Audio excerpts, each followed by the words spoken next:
dogovora.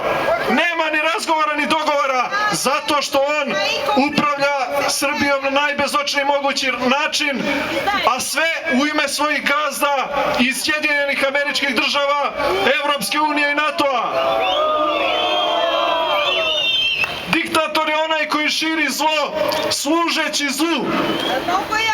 Daj Bože da srpski narod doživi tu sreću i taj blagoslov, da ima takve vođe i takve ljude kao što je Vladimir Putin ili recimo Aleksandar Lukašenko, kao što je Bašar al-Asad u Siriji, kao što su ostali predvodnici slobodarskog sveta.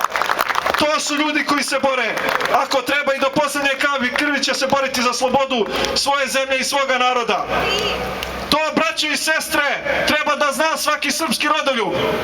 Nemojte da vas zavaraju oni koji se i dalje busaju u svoja patriotska prsa, a inače spremni su ako treba i da se ulizuju Vučiću, spremni su ako treba sutra ponovo da odu kod njega na kanabe, spremni su ako treba sutra možda i u vlast da uđu sa njim, a sve da bi se prikrivali nekakvim patriotskim parolama. Ne verujte takvima, braće i sestre. Pred vama su, to ponavljam, ljudi koji su čisti, časni, ljudi koji su budućnost Srbije. To su srpski studenti, to je srpska omladina, to ste svi vi, braće i sestre. Da, to su Srbi sa obrazom. I to su Srbi koji znaju šta je to stupiti u akciju. To su Srbi koji znaju šta to znači imati autonomiju, odnosno samostalnost u delovanju. To su Srbi koji znaju šta znači kad kažemo da smo svi mi naši. Braćo i sestre,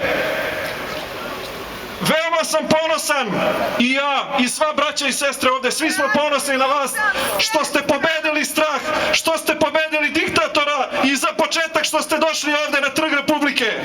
Ovo je samo početak. Ovo nije jedan u nizu ostalih skupova kojima smo prisustvovali svih ovih godina. Kada se ljudi skupe, čuju govoranciju, malo aplaudiraju i odu kući da gledaju Farmu ili Velikog brata. Braćo i sestre, mi smo ovde došli da vas pozovemo na akciju, na borbu, na rad. Došli smo da vas pozovemo da zajedno oslobodimo Srbiju.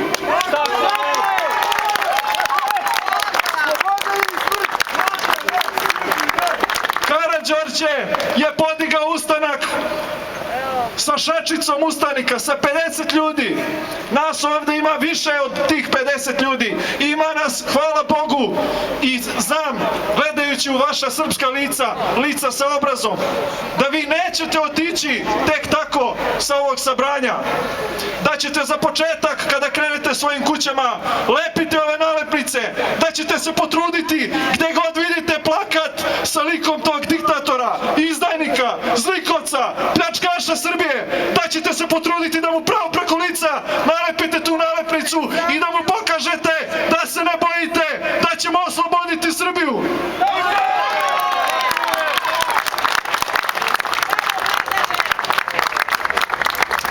Dakle, uz Božju pomoć ova akcija se nastavlja. Ako Bog da, proširit ćemo i po drugim gradovima Srbije i o svemu tome ćemo obavestiti srpsku javnost.